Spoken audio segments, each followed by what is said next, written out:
Hey guys, कैसे हैं आप सब। I hope you are doing well. I am Sandeep, welcome to CSC circle. तो हम लोग डिस्कस कर रहे थे यूपीएससी प्रीलिम्स 2020 टेस्ट सीरीज, और ये विजन आईएएस की टेस्ट सीरीज है।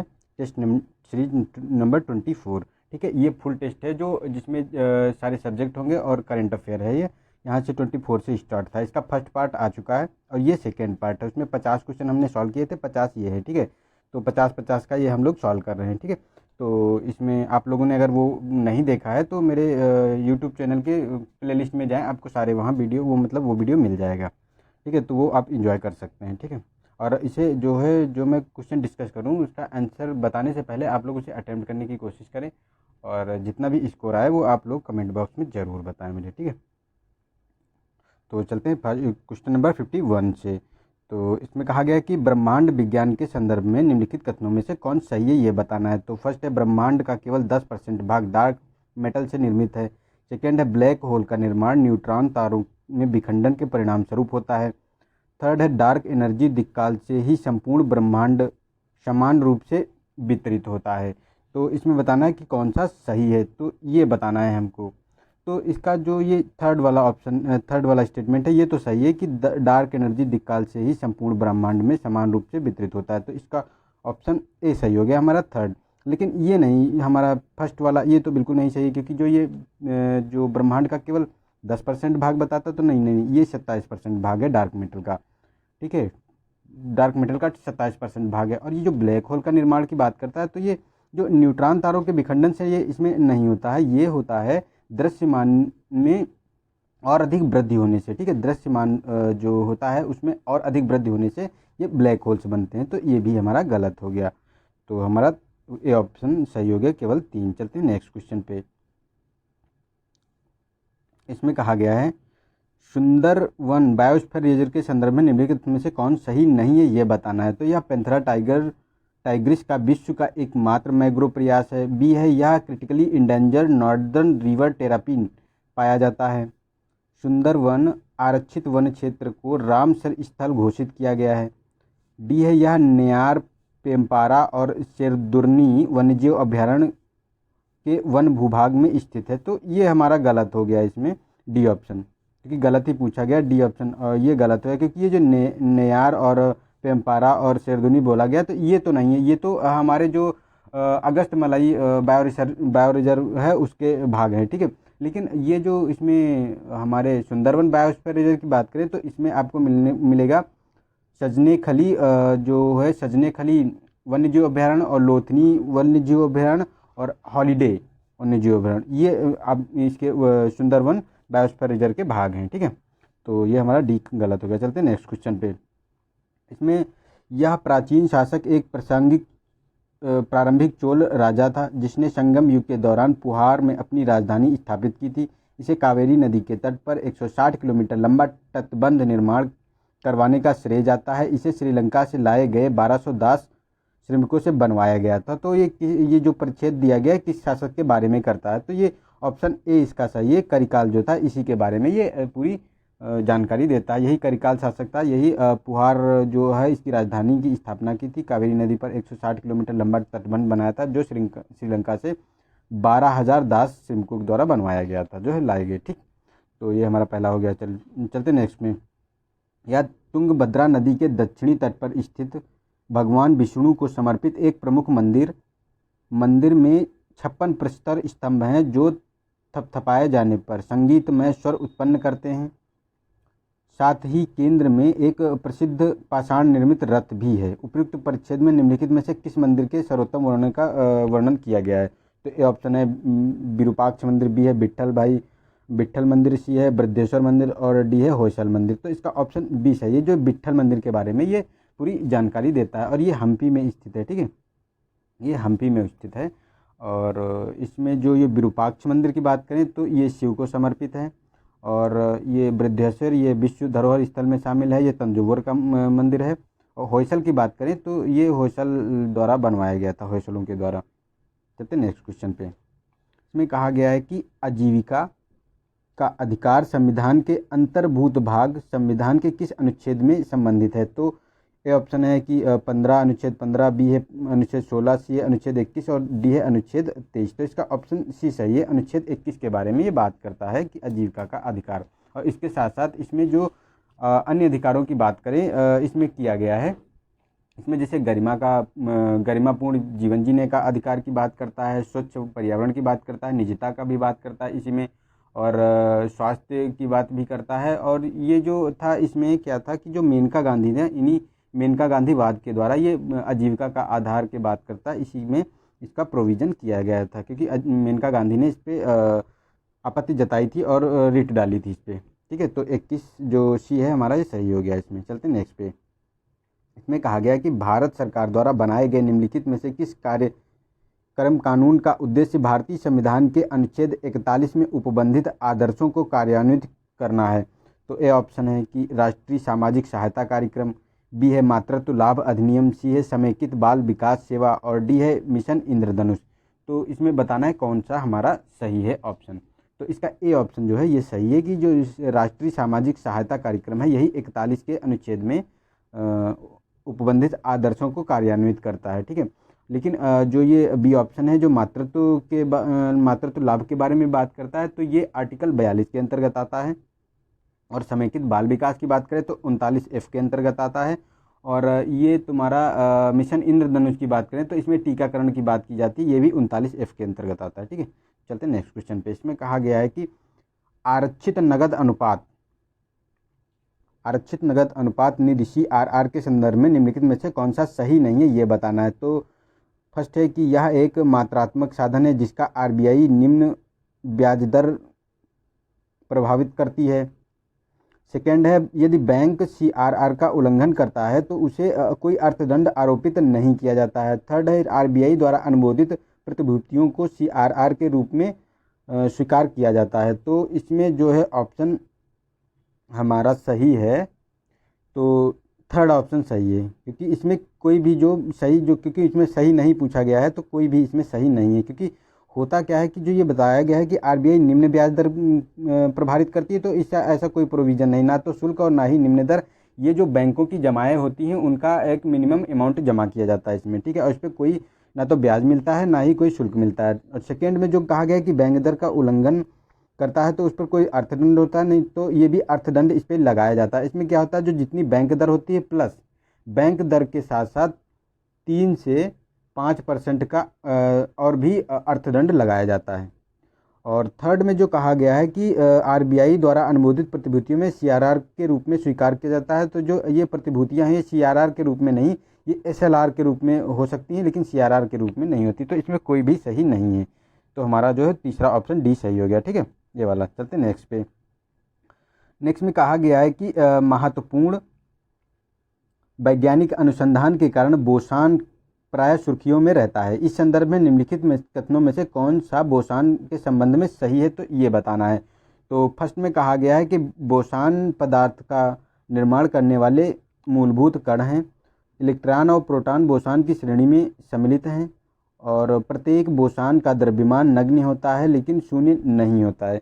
तो ये जो तीनों स्टेटमेंट किए गए हैं तो ये तीनों भी बोसान के संबंध में गलत हैं। ठीक है, ये तीनों भी बोसान के संबंध में हमारे गलत हैं। तो इसका ऑप्शन हमारा हो गया डी ऑप्शन, कोई भी सही नहीं है। क्योंकि बोसान की बात करें तो बोसान कण जो होते हैं, ये जो ब्रह्मांड होता है हमारा, ब्रह्मांड होता है वो 2 कणों से मिलकर बना होता है। एक फार्मियान कण होते हैं और एक बोसान होते हैं। तो जो ये सारी बातें कही गई हैं तो ये फार्मियान के बारे में कही गई। और बोसान की बात करें तो बोसानों के कण जो होते हैं उनका निर्माण ऊर्जा के सूक्ष्म मंडलों द्वारा होता है। और बोसान एक बलवाहक कण होते हैं। और बोसान के अंतर्गत कौन कौन का आता है, जैसे होता है हमारा फोटान हो गया, ग्लूकॉन हो गया, हिग्स बोसान हो गया, ये सब आते हैं इसके अंतर्गत। ठीक है, तो इसमें कोई भी सही नहीं है। चलते नेक्स्ट क्वेश्चन पे। सचेतक के पद के संदर्भ में निम्नलिखित कथनों पर विचार कीजिए। तो सचेतक मतलब ऑफिस ऑफ व्हिप के बारे में बात करता है, ऑफिस ऑफ व्हिप के बारे में बात करता है। तो फर्स्ट में कहा गया है कि हालांकि सचेतक का पद संवैधानिक नहीं है लेकिन सदन के नियमों में इसका उल्लेख किया गया है। सेकेंड है, प्रत्येक प्रमुख राजनीतिक दल चाहे वह सत्तारूढ़ दल हो या विपक्षी दल हो का संसद अपना का दल प्रत्येक प्रमुख राजनीतिक दल, चाहे वह सत्तारूढ़ दल का हो या विपक्षी दल का संसद में अपना एक सचेतक होता है। सचेतक राजनीतिक दल के नेता के रूप में कार्य करता है। तो ये सचेतक जो होता है ये सदन के नेता के रूप में कार्य नहीं करता, ये सदन के नेता के सहायक के रूप में कार्य करता है, नियुक्त किया जाता है। ठीक है, तो ये हमारा गलत हो गया। ये विपक्षी दल के रूप में बताता है कि प्रत्येक प्रमुख राजनीतिक दल के लिए, तो ये तो हमारा सही हो गया। लेकिन जो ये हालांकि ये बताया गया कि ना संविधान में उल्लेख है, लेकिन ये सदन के नियमों में भी इसका उल्लेख नहीं है, तो ये भी हमारा गलत हो गया। तो हमारा केवल 2 सही है, इसमें बी ऑप्शन सही हो गया। चलते हैं नेक्स्ट क्वेश्चन पे। इसमें कहा गया है आयत कवर के संबंध में निम्नलिखित कथनों में से कौन सही है। तो फर्स्ट है, आयात जो होता है यह आयात के उन महीनों की संख्या को संदर्भित करता है जिन्हें किसी देश के उपलब्ध विदेशी भंडार द्वारा वित्त पोषित किया जाता है। विगत 10 दशक में भारत में आयात कवर निरंतर वृद्धि हुई है। तो ऐसा तो कुछ नहीं है, निरंतर जहाँ भी ऐसे स्टेटमेंट आ जाए तो जान लो यूपीएससी कुछ खेल खेल रही है, क्योंकि निरंतर हो ही नहीं सकता, इतना कैसे हो सकता है।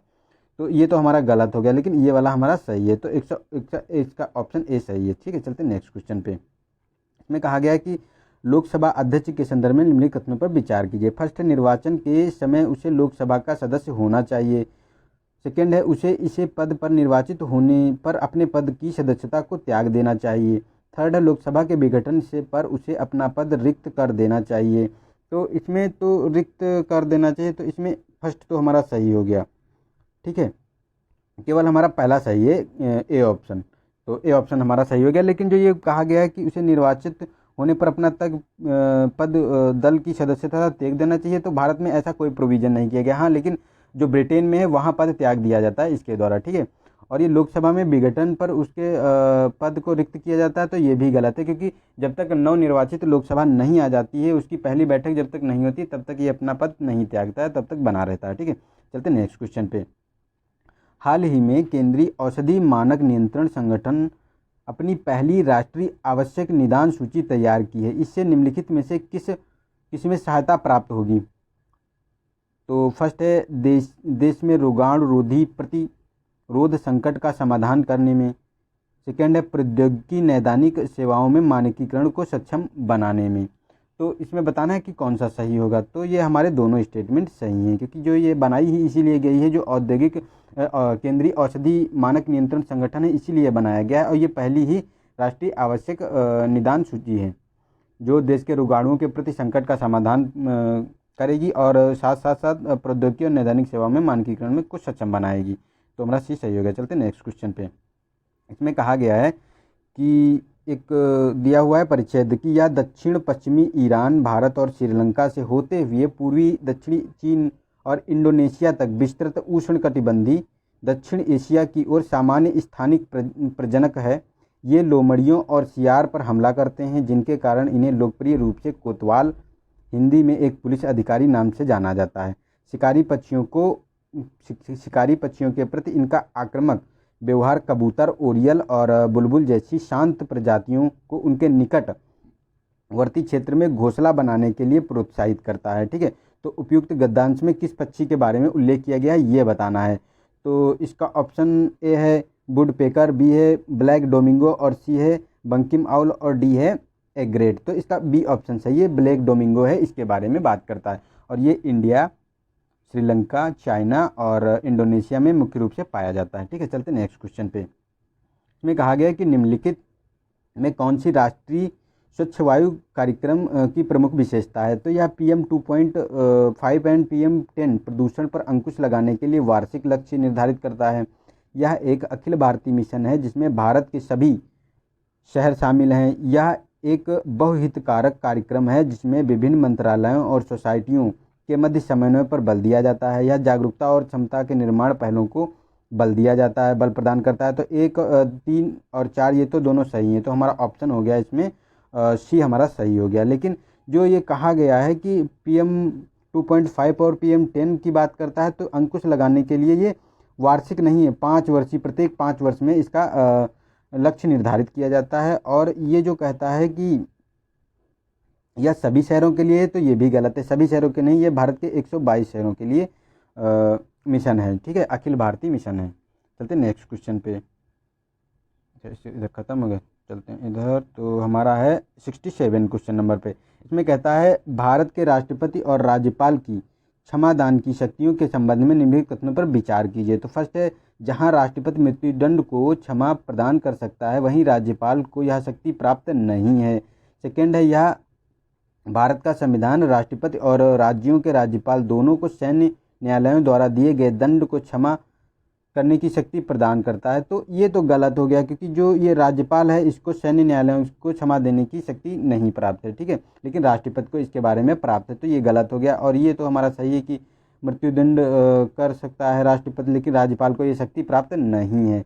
तो हमारा ऑप्शन ए सही हो गया इसका। और जो ये राष्ट्रपति की क्षमादान की शक्ति है ये आर्टिकल 72 के अंतर्गत, और जो ये राज्यपाल की क्षमादान की शक्ति जो बात करता है तो ये आर्टिकल जो 161 के अंतर्गत करता है, ठीक है। चलते हैं नेक्स्ट क्वेश्चन पे। इसमें कहा गया कि निम्नलिखित पर विचार कीजिए। तो इसमें देख लेते हैं, तो पूरे आ भी नहीं रहे, चलो आ गए हैं, ठीक है, देख लेते हैं। तो दिए हुए हैं, तो ब्लैक कार्बन के बारे में बात करता है, ब्राउन कार्बन और ब्लू कार्बन के बारे में। तो ब्लैक कार्बन के बारे में क्या कहा है कि जीवाश्म ईंधनों के दहन के दौरान उत्सर्जित कणिका में पदार्थों जैसे कि वैश्विक तापमान में वृद्धि होती है। ब्राउन की बात करें तो वृक्ष और मृदा वृक्ष जैसे स्थलीय पारिस्थितिकी तंत्रों तथा प्रग्रहित कार्बन विश्व प्रग्रहित कार्बन है। और थर्ड जो बात करता है तो ये ब्लू कार्बन के बारे में बात करता है कि यह विश्व के महासागरों और तटीय पारिस्थितिकी तंत्रों द्वारा प्रग्रहित होता है। तो ये तो थर्ड भी हमारा सही है, और हमारा फर्स्ट भी सही है जो ब्लैक कार्बन की बात करता है जीवाश्म ईंधनों के लिए, ठीक है। तो हमारे जो ये हमारे सही हैं, फर्स्ट एंड थर्ड जो ऑप्शन है ये हमारे तो सही हैं। तो देख लेते हैं कौन सा ऑप्शन है, ये हमारा सी ऑप्शन है। लेकिन जो ये बात करता है ब्राउन कार्बन की, तो ब्राउन कार्बन में ये जो बायोगैस होती है, बायोगैस का जिसमें दहन किया जाता है उसे जो ब्राउन कार्बन के अंतर्गत रखा जाता है। लेकिन जो ये मृदा वृक्षों जैसे स्थलीय पारिस्थितिकी तंत्रों द्वारा प्रग्रहित कार्बन है ये जो होता है ये ग्रीन कार्बन के नाम से जाना जाता है, ठीक है। चलते नेक्स्ट क्वेश्चन पे। इसमें कहा गया है कि पारिस्थितिकी तंत्र के संबंध में प्राय सुर्खियों में रहने वाला पद क्षेत्रीय विलुप्ति क्षेत्रीय विलुप्ति मतलब एक्सट्रेपेशन क्या है। तो ये ए ऑप्शन है, या किसी ऐसी प्रजाति की स्थिति है जो अध्ययन के समय के लिए चयनित भौगोलिक क्षेत्र में विलुप्त हो गई हो, हालांकि यह अभी भी किसी क्षेत्र में अस्तित्ववान हो। बी ऑप्शन है कि यह एक विकासवादी प्रक्रिया है जिसमें पृथ्वी पर कोई प्रजाति विलुप्त हो गई हो। सी ऑप्शन है, यह विकासवादी प्रक्रिया को संदर्भित करता है जिसमें शरीर के अप्रयुक्त अंगों का लोप हो जाता है तथा अधिक उपयोग वाले अंगों की विशिष्टता में वृद्धि होती है। डी ऑप्शन है, यह एक पारिस्थितिकी अनुक्रम प्रक्रिया है को संदर्भित करता है जिसमें किसी दिए गए क्षेत्र को आक्रामक पादप कॉलोनी बनाते हैं। तो इसका ऑप्शन जो हमारा सही है ए सही है, या किसी जो ये क्षेत्रीय विलुप्ति की बात करता है या किसी ऐसी प्रजाति की स्थिति होती है जो अध्ययन के लिए चयनित भौगोलिक क्षेत्र में विलुप्त हो जाती है, हालांकि यह अभी भी किसी क्षेत्र में अस्तित्ववान है, ठीक है। चलते हैं नेक्स्ट क्वेश्चन पे। तो इसमें कहा गया कि निम्नलिखित में से किस विधेयक को विधायिका में पुनः स्थापित किए जाने के लिए राष्ट्रपति की मंजूरी की आवश्यकता होती है। ए फर्स्ट है कि संविधान संशोधन विधेयक, सेकेंड है नए राज्यों के गठन से संबंधित विधेयक, थर्ड है धन विधेयक, फोर्थ है व्यापार पर प्रतिबंध लगाने वाले विधेयक। तो इसमें जो ये संविधान संशोधन विधेयक ये तो हमारा गलत है, क्योंकि इसके लिए पूरा राष्ट्रपति की मंजूरी की आवश्यकता नहीं होती। लेकिन जो नए राज्य के गठन के लिए धन विधेयक और व्यापार पर प्रतिबंध लगाने के लिए, इन तीनों के लिए इसकी राष्ट्रपति की आवश्यकता होती है। तो हमारे का 2, 3, 4 बी ऑप्शन हमारा सही हो गया, ठीक है। चलते नेक्स्ट क्वेश्चन पे। इसमें कहा गया है दंत ब्रिडले अभिधारणा ने साम्राज्यवाद विरोधी लोगों के मोर्चों को साकार करने में भारतीय राष्ट्रीय कांग्रेस की महती भूमिका पर बल दिया था। यह निम्नलिखित में से किस राजनीतिक दल से संबंधित थी। तो फर्स्ट ऑप्शन है भारतीय कम्युनिस्ट पार्टी, बी है हिंदू महासभा, सी है स्वराज पार्टी और डी है कांग्रेस सोशलिस्ट पार्टी। तो इसका ऑप्शन ए सही है, जो भारतीय कम्युनिस्ट पार्टी थी इसके बारे में ये बात करता है, ठीक है। और ये भारतीय कम्युनिस्ट पार्टी की बात करें तो इसकी स्थापना 1935 में हुई थी। चलते नेक्स्ट क्वेश्चन पे। इसमें नेक्स्ट में है 72 क्वेश्चन नंबर पर। इसमें कहा गया है कि निम्नलिखित युग्मों पर विचार कीजिए। फर्स्ट है बुग्याल, पश्चजाल, बरखान ग्रीष्मकालीन घास के मैदान हैं, और कयाल है अर्धचंद्राकार बालू के टीले हैं, करेवा है हिमोड़, मृदा के निक्षेप हैं। तो इसमें जो ये सुमेलित नहीं है ये बताना है कि कौन सुमेलित नहीं है।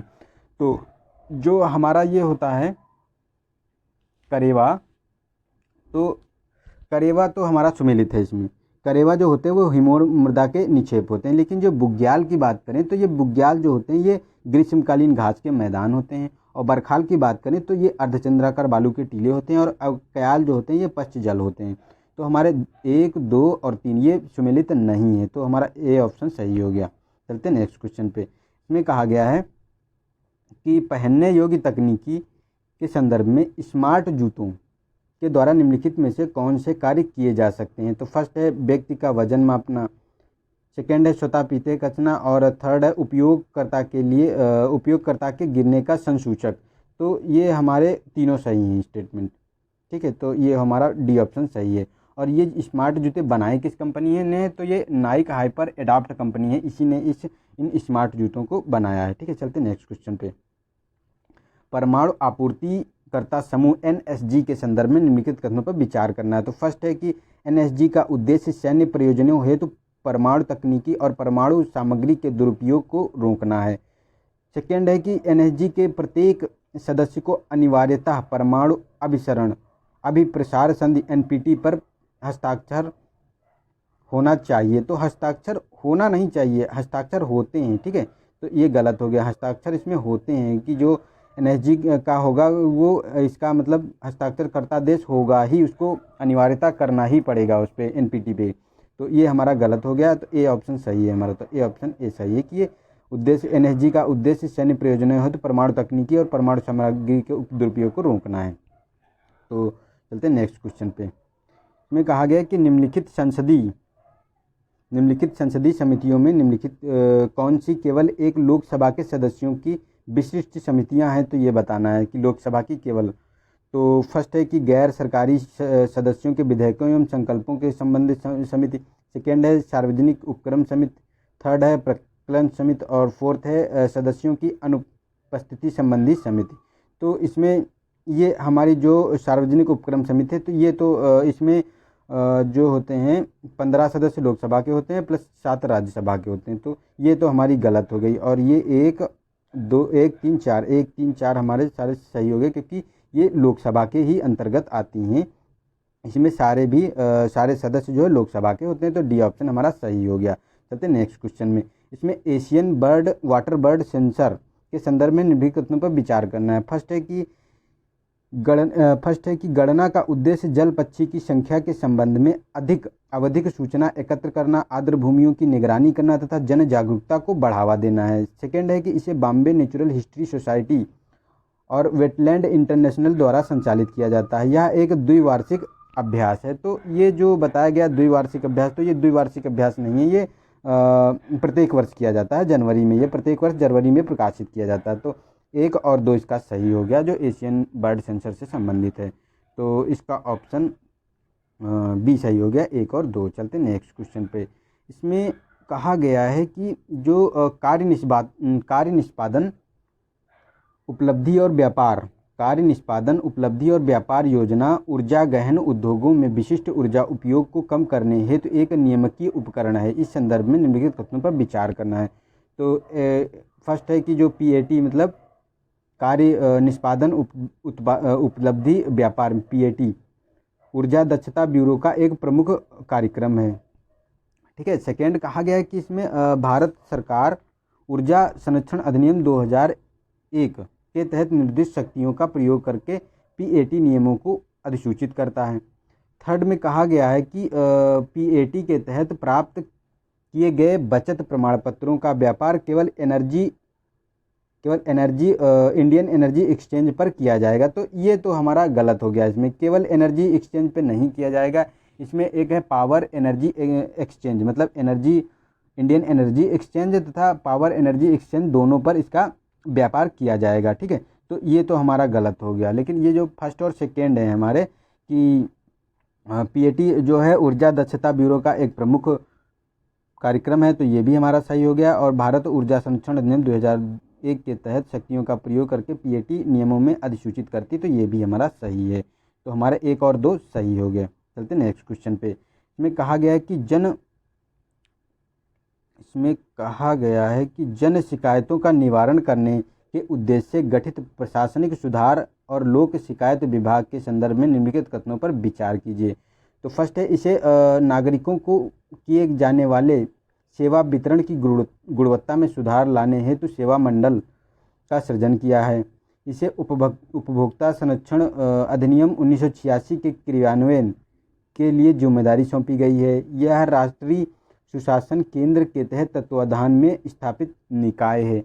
तो इसमें बताना है कि कौन सा इसमें कौन कौन से स्टेटमेंट सही हैं। तो इसका जो स्टेटमेंट है ये थर्ड वाला ये सही है और फर्स्ट वाला ये दोनों सही है, मतलब ए ऑप्शन इसका सही होगा 1 एंड 3। लेकिन जो ये बताया गया है कि उपभोक्ता संरक्षण अधिनियम 1986 के क्रियान्वयन की जिम्मेदारी की गई है, तो ये पूरे उसकी नहीं गई है, क्योंकि इसमें 2 विभाग होते हैं, तो उसमें केवल एक विभाग की इसको जिम्मेदारी दी गई है। ठीक है, तो ये हमारा गलत हो गया। चलते नेक्स्ट क्वेश्चन पे। इसमें कहा है कि निम्नलिखित में से किस समिति की अनुशंसाओं के आधार पर भारतीय रिजर्व बैंक द्वारा लचीली मुद्रास्फीति लक्ष्यीकरण व्यवस्था को अपनाया गया था। फर्स्ट है नचिकेतो मोर, बी है उर्जित पटेल समिति, सी है रंगराजन समिति और डी है बिमल जालान समिति। तो इसका ऑप्शन बी सही है। जो उर्जित पटेल समिति थी 2014 में इसका गठन किया गया था।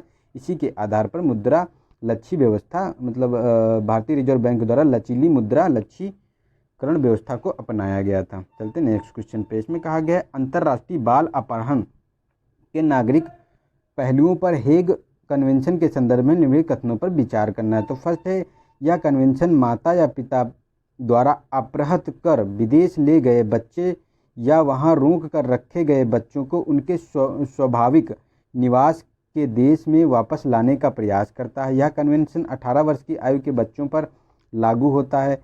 संयुक्त राष्ट्र के सभी सदस्य एक कन्वेंशन के पक्षधार हैं। तो ये तो गलत हो गया, क्योंकि सभी तो है नहीं, इसमें 92 कंट्रीज़ हैं। ठीक है, ये इसके पक्षकार हैं। और ये जो 18 वर्ष की बात करता है तो नहीं, ये 16 वर्ष इसमें है। लेकिन ये वाला हमारा सही है कि जो किसी माता पिता के द्वारा वहाँ ज़बरदस्ती अपने मतलब बलपूर्वक अपने बच्चे को वहाँ रखा गया है, तो अगर बच्चा वहाँ नहीं रहना चाहता है तो उसे अपने स्वाभाविक निवास में आने का अधिकार है, वही इसके बारे में ये बात करता है। तो हमारा ए ऑप्शन कौन सा सही हो गया? हाँ, ऑप्शन केवल एक है, सी सही हो गया। ठीक है, चलते नेक्स्ट क्वेश्चन पे। इसमें कहा गया है समुद्री राज्य विकास परिषद के संबंध में तो कौन सा कथन है उसके बारे में सही पूछा गया क्या है। तो यह भारतीय समुद्री क्षेत्रों के विकास हेतु एक शीर्ष परामर्शदात्री निकाय है। सेकंड है, इसकी अध्यक्षता प्रधानमंत्री द्वारा की जाती है और इसके समुद्री तटवर्ती राज्यों के मुख्यमंत्री सदस्य के रूप में शामिल होते हैं।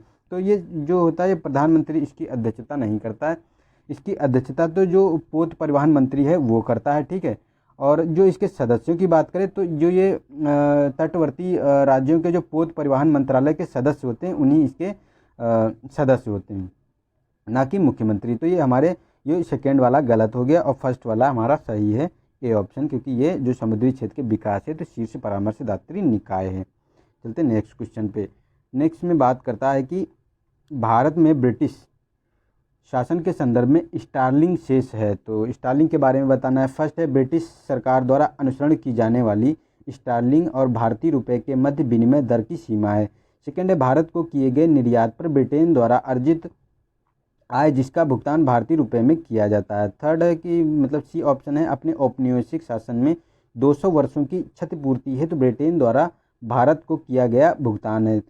डी है, लंदन में भारतीय रिजर्व बैंक के खाते में जमा युद्ध के लिए किए गए भारतीय निर्यात पर विदेशी मुद्रा में भारत द्वारा अर्जित आय है। तो ये डी ऑप्शन इसका सही है, जो स्टार्लिंग शेष की बात करता है। लंदन में भारतीय रिजर्व बैंक के खाते में जमा युद्ध के लिए किए गए भारतीय निर्यात पर विदेशी मुद्रा में भारत द्वारा अर्जित आय है। ठीक है, चलते नेक्स्ट क्वेश्चन में। इसमें कहा गया रैनसमवेयर और मालवेयर, रैनसमवेयर और मालवेयर के बारे में बताना है कि क्या कौन सा कथन सही है। ठीक है, तो इसमें मालवेयर एक मैलिशियस कोड होता है जो अनाधिकृत एक्सेस प्राप्त करके किसी सिस्टम को बाधित करता है, जबकि रैनसमवेयर सिस्टम की फाइलों को लॉक कर देता है तथा सिस्टम को अनलॉक करने हेतु फिरौती की मांग करता है। सेकेंड है, मालवेयर से व्यक्तिगत कंप्यूटर तथा लैपटॉप प्रभावित होते हैं, जबकि रैनसमवेयर से केवल एटीएम मशीन प्रभावित होते हैं। तो ये गलत है हमारा, क्योंकि जो मालवेयर और रैनसमवेयर है दोनों से व्यक्तिगत कंप्यूटर, लैपटॉप और फ़ोन और टैबलेट सारे प्रभावित होते हैं दोनों से। ठीक है,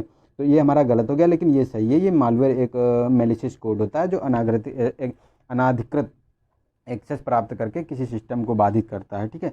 और फिर रैंसमवेयर उसकी फाइलों को लॉक कर देता है और फिर फिरौती मांगता है। तो ये अभी मुद्दा आया भी था जो 2017 में बहुत ज़्यादा ये चर्चित रहा था, ठीक है। इसके लिए फिरौती मांगी गई थी, तो इसका ऑप्शन ए सही हो गया। चलते नेक्स्ट क्वेश्चन पे। इसमें कहा गया कि निम्नलिखित में से कौन से नासा के ग्रेट ऑब्जर्वेशन प्रोग्राम हैं। तो ये फर्स्ट है कि हम हब्बल स्पेक्ट्रोली टेलीस्कोप, सेकेंड है कंपटन गामा रे ऑब्जर्वेटरी और थर्ड है चंद्र एक्सरे ऑब्जर्वेटरी। तो ये तीनों जो हैं ये नासा के ग्रेट ऑब्जर्वेटरी प्रोग्राम के भाग हैं। तो हमारा डी ऑप्शन सही हो गया, इसका सही पूछा गया है। चलते नेक्स्ट में कहा गया है कि एकल कोशिका प्रोटीन एक खाद्य सूक्ष्म जीव को संदर्भित करता है। निम्नलिखित में से कौन से एकल कोशिका प्रोटीन उत्पादन में प्रयुक्त होते हैं। तो फर्स्ट है जीवाणु, सेकेंड है शैवाल और थर्ड है कवक और फोर्थ है ईस्ट। तो ये ऑप्शन डी इसका सही है। चारों जो है इसमें जो हमारी एकल कोशिका प्रोटीन एक खाद्य सूक्ष्म जीव है, इसके रूप में एकल प्रोटीन के उत्पादन में प्रयुक्त होते हैं ये, ठीक है। चलते नेक्स्ट क्वेश्चन पे।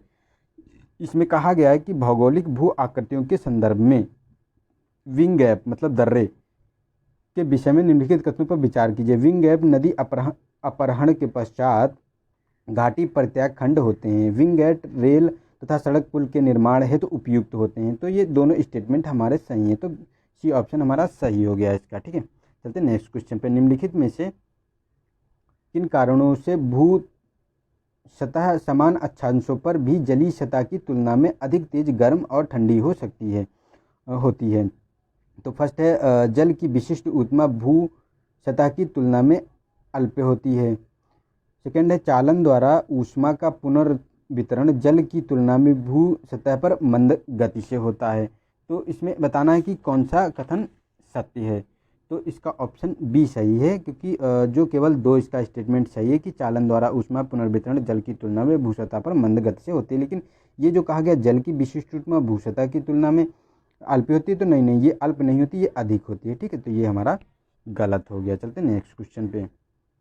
इसमें कहा गया है कि ब्लॉकचेन प्रौद्योगिकी के संदर्भ में निम्नलिखित में से कौन सही है ये बताना है। तो फर्स्ट है कि डेटा की अखंडता के संरक्षण हेतु ब्लॉकचेन की अपरिवर्तना महत्वपूर्ण है। सेकेंड है ब्लॉकचेन प्रौद्योगिकी के प्रयोग द्वारा विकसित किए गए बिटकॉइन को वित्तीय वर्ष 2018-19 से भारत में वैध मुद्रा के रूप में स्वीकार किया गया। तो ये गलत है, वैध मुद्रा नहीं, इसे अवैध मुद्रा के रूप में स्वीकार किया गया, अवैध कर दिया गया। ये अरुण जेटली के द्वारा किया गया था, जो स्वर्गीय वित्त मंत्री हैं। और ये हमारा पहला सही है कि ये डेटा की अखंडता के संरक्षण है, ब्लॉकचेन की अपरिवर्तना में महत्वपूर्ण है। तो फर्स्ट हमारा सही हो गया, तो ये ऑप्शन सही है। और ये जो ब्लॉकचेन जो बिटकॉइन है, ये सतोशी नकामोटो समूह था एक 2008 में जापान का, इसी के नाम पर ये ब्लॉकचेन ये बिटकॉइन जो डिजिटल मुद्रा थी इसका निर्माण किया गया था। लेकिन अभी तक उसकी पुष्टि नहीं हुई कि ये सकेती नकामोटो कौन है, कि एक व्यक्ति है या संस्था है, इसके बारे में अभी तक पता नहीं चला है, ठीक है। चलते नेक्स्ट क्वेश्चन पे। निम्नलिखित परिच्छेद पर विचार कीजिए। तो परिच्छेद दिया है, उसके बारे में बताना है। यह विजयनगर के निकट एक उपनगरीय बस्ती है। इसकी स्थापना कृष्णदेवराय द्वारा की गई थी, जिन्होंने अपनी माता के नाम पर नामकरण किया था। तो इसमें किसके बारे में बताया गया है कि कौन सा था। तो ए ऑप्शन है हम्पी, बी है तालीकोटा और सी है पेनुकोंडा, डी है नगलापुरम। तो इसका डी ऑप्शन सही है। नगलापुरम एक नगर बसाया था, उसी के बारे में बात करता है, और ये नगला इनकी माता का नाम था। चलते नेक्स्ट क्वेश्चन पे। तो इसमें बौद्धिक संपदा अपीली बोर्ड के संदर्भ में बताना है कि कौन सा सही है। तो फर्स्ट है यह व्यापार चिन्ह अधिनियम 1999 के प्रावधानों के तहत एक सांविधिक निकाय है। IPAB का अध्यक्ष उच्चतम न्यायालय के सेवानिवृत्त न्यायाधीश होगा। IPAB के निर्माण के विरुद्ध अपील केवल उच्चतम न्यायालय में की जा सकती। तो ये गलत है, इसमें अपीली अधिकार तो है ही नहीं। लेकिन हाँ, इसमें ये क्या होता है कि ये जो विशेष जो उच्चतम न्यायालय की विशेष अनुमति याचिका होती है उसके आधार पर ये जा सकते हैं वहाँ। और ये जो अध्यक्ष की बात करता है कि ये उच्चतम न्यायालय का सेवानिवृत्त होता है, तो ये गलत है, ये उच्च न्यायालय का होता है, हाई कोर्ट का, ठीक है। तो और ये हमारा फर्स्ट सही है। ये मतलब यह व्यापार चिन्ह अधिनियम 1999 के प्रावधानों के तहत स्थापित एक सांविधिक निकाय है। तो ये ऑप्शन सी हमारा सही हो गया इसका। चलते नेक्स्ट क्वेश्चन पे। इसमें कहा गया है कि की बायोडाइवर्सिटी एरियाज के संदर्भ में निम्नलिखित कथनों पर विचार कीजिए। तो फर्स्ट है, ये वैश्विक मानकों के अनुसरण में जैव विविधता संरक्षण की दृष्टि से अंतर्राष्ट्रीय महत्व के क्षेत्र होते हैं। सेकेंड है, इन्हें जैव विविधता अधिनियम 2002 के तहत स्थापित किया गया था। तो ये तो हमारा गलत हो गया, क्योंकि ये जो जैव विविधता अधिनियम के अंतर्गत नहीं थे, ये जो IUCN है उसी के अनुसार 2016 में गाइडलाइन के अनुसार बनाए गए थे। ठीक है, ये और ये जैव विविधता के लिए अधिनियम के संदर्भ में नहीं है, और ये मानकों के अनुसरण और जैव विविधता के संरक्षण की दृष्टि से अंतर्राष्ट्रीय महत्व के क्षेत्र होते हैं। तो ये सही है, तो हमारा फर्स्ट सही हो गया इसका। चलते नेक्स्ट क्वेश्चन पे। इसमें कहा गया कि निम्नलिखित में से कौन से अम्लीय वर्षा के संभावित प्रभाव हैं। तो फर्स्ट है, मानव में तंत्रिका तंत्र संबंधी रोगों में वृद्धि, मानव में मृदा में पोषक तत्वों में निछालन, पादपों में प्रकाश संश्लेषण की दर में वृद्धि।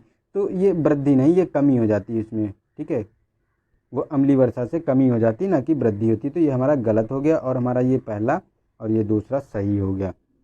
तो ए ऑप्शन इसका सही हो गया। चलते नेक्स्ट क्वेश्चन पे। इसमें कहा गया कि निम्नलिखित कथनों पर विचार करना है। जो युग्म दिए गए हैं वो तो समितियां दी गई हैं, उनके अध्यक्ष दिए गए हैं, उनसे मिलान करना है। तो कारपोरेट सामाजिक दायित्वों की जो है वो अध्यक्ष बताए गए हैं श्री अजिंती श्रीनिवास, क्रिप्टो करेंसी अभिलेख रंजन और प्रत्यक्ष कर संहिता तो सुभाष गर्ग की बात करता है इसमें। तो इसमें मिलान करना कि कौन सही है। तो इसका जो है फर्स्ट वाला श्री कारपोरेट सामाजिक दायित्वों की जो समिति बनी थी उसके अध्यक्ष श्री अजंती श्रीनिवास थे। लेकिन जो क्रिप्टो करेंसी की बात करते हैं तो इसके सुभाष गर्ग थे, और प्रत्यक्ष कर समिति के अखिलेश रंजन थे। तो ये हमारे दोनों गलत हो गए, और ये हमारा सही हो गया। तो ऑप्शन बी सही है, केवल एक। चलते हैं नेक्स्ट क्वेश्चन पे।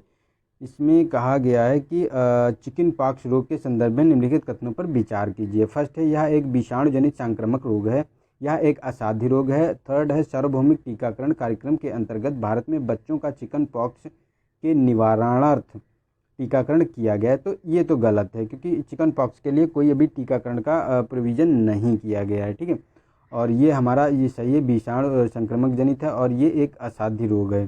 तो हमारा ऑप्शन ए सही हो गया, केवल एक और दो। ठीक है, चलते हैं नेक्स्ट क्वेश्चन पे। इसमें कहा गया कि निम्नलिखित में से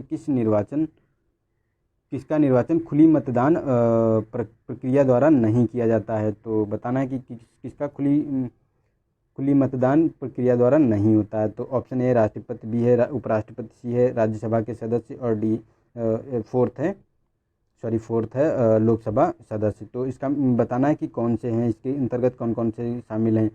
तो इसमें जो है राष्ट्रपति का ये भी खुली मतदान प्रक्रिया के द्वारा नहीं होता है, उपराष्ट्रपति का ये गुप्त मतदान प्रक्रिया से होता है, लोकसभा का भी गुप्त मतदान प्रक्रिया से होता है। लेकिन जो ये राज्यसभा का है इसका जो है खुली प्रक्रिया के द्वारा जो है मतदान किया जाता है। तो इसका ऑप्शन 1, 2 और 4, 1, 2 और 4 बी ऑप्शन इसका सही हो गया। ठीक है, चलते नेक्स्ट क्वेश्चन पे। इसमें कहा गया कि निम्नलिखित में से कौन से कारक किसी जल निकाय में सुपोषण यानी यूट्रिफिकेशन को बढ़ावा दे सकते हैं।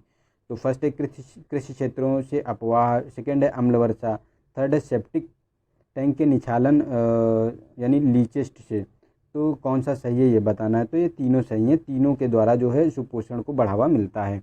ये कृषि क्षेत्र में अपवाह और अम्ल वर्षा, एंटीसेप्टिक जो सेप्टिक टैंक के निछालन से भी, ये तीनों हमारे सही हैं। चलते हैं नेक्स्ट क्वेश्चन पे।